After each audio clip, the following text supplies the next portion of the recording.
Une chaîne YouTube, j'ai l'impression que c'est comme une histoire d'amour. Ça s'entretient tous les jours, autrement on perd la flamme. C'est fou. Bonjour tout le monde et bienvenue dans cette nouvelle vidéo de la semaine 5. Aujourd'hui c'est une journée de bilan. Alors je ne compte plus les jours, il faudra que je regarde le calendrier. Combien ça fait de jours? 5 semaines. J'ai pas pu faire une vidéo journalière tout simplement parce que beaucoup de problèmes de matériel. C'est vrai que je filme avec. J'ai pas le matériel adéquat pour faire une chaîne YouTube et je le vois et je l'entends. Bon, peut-être par la suite, certainement par la suite que je vais. Bon, j'ai chaud, encore une fois, que je vais m'équiper. Pour l'instant, je garde cela. Donc pour l'instant, je pense que ça va être plutôt une vidéo par semaine. Parce que je peux pas faire plus, je ne peux pas stocker plus au niveau des vidéos ni sur mon téléphone et mon ordinateur est vraiment tellement pourri que je ne peux plus faire de montage avec. Donc vidéo semaine 5. Est-ce qu'il y a eu perte de poids?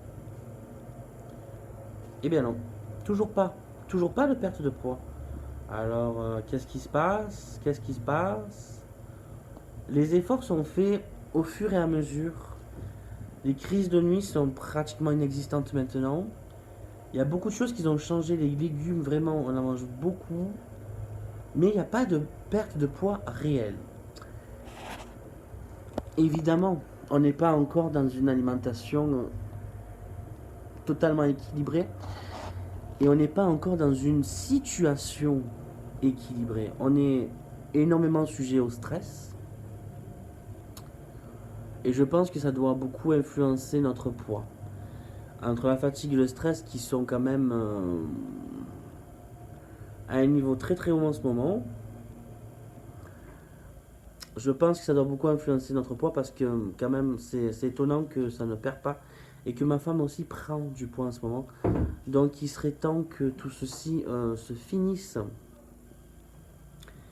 et qu'on puisse quitter ces lieux. Enfin bon, malgré tout il faut continuer de se battre.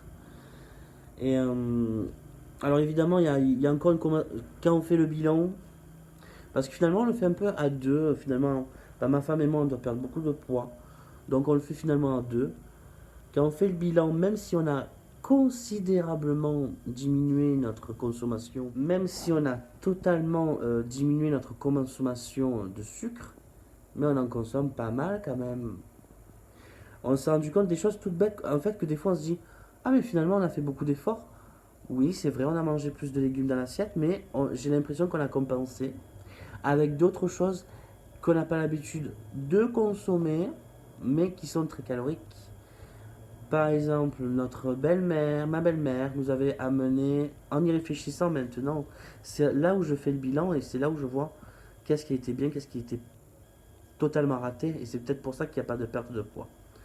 Aussi, finalement, ma belle-mère nous a amené 2 bouteilles de sirop de très bonne qualité, malgré tout, qui ont été finies en une semaine.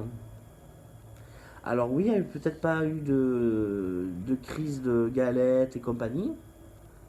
Par contre, le sirop après a été vidé. Et c'est là où en fait on gagne les calories finalement. Donc en fait, c'est là où on voit aussi l'addiction, hein. Le combat de cette addiction que d'une. C'est pas gagné d'avance. L'émission sur M6 hier nous le rappelait, hein. C'est plus que compliqué, hein, la perte de poids. La perte de poids. Bon, dans tous les cas, il va falloir arrêter de compenser, hein, réellement. Et continuer. Ça, c'est le but, c'est vraiment de continuer. Je suis un peu dingue parce que je pensais quand même avoir perdu du poids cette semaine. Mais c'est vrai que là, aujourd'hui, en faisant le bilan, je m'aperçois que ma consommation de sucre était très très importante finalement. Et que autre chose, il faut vraiment que je bouge parce que je ne bouge pas, pratiquement pas. En ce moment, je ne sors pas. Il va falloir que je me force à ça aussi. Ça c'est revenu déjà pas mal de fois et il va falloir que ça soit un peu plus décisif. Donc voilà, vidéo bilan semaine 5. Encore beaucoup d'efforts à faire. Malgré tout, je suis content parce qu'il y a eu beaucoup de choses qui se sont passées positivement au niveau où je me sens quand même beaucoup dégonflé. où je me sens plus léger, plus en forme. Il n'y a pas que des aspects négatifs. Euh, et j'ai aussi guéri de mon rhume qui m'a fracassé pendant presque 2 semaines. C'est pour ça aussi que, que je ne suis pas sorti. Donc voilà, c'est une période de merde, hein, on va le dire. Hein. J'ai l'impression que c'est pas que pour moi. Il y a pas mal de personnes autour de moi aussi que c'est comme ça. J'espère que pour vous, ça ne l'est pas. En tout cas, je vous souhaite beaucoup de courage, beaucoup de bonheur. Et surtout, n'attendez pas de vivre. Vivez maintenant, pas demain. Ciao.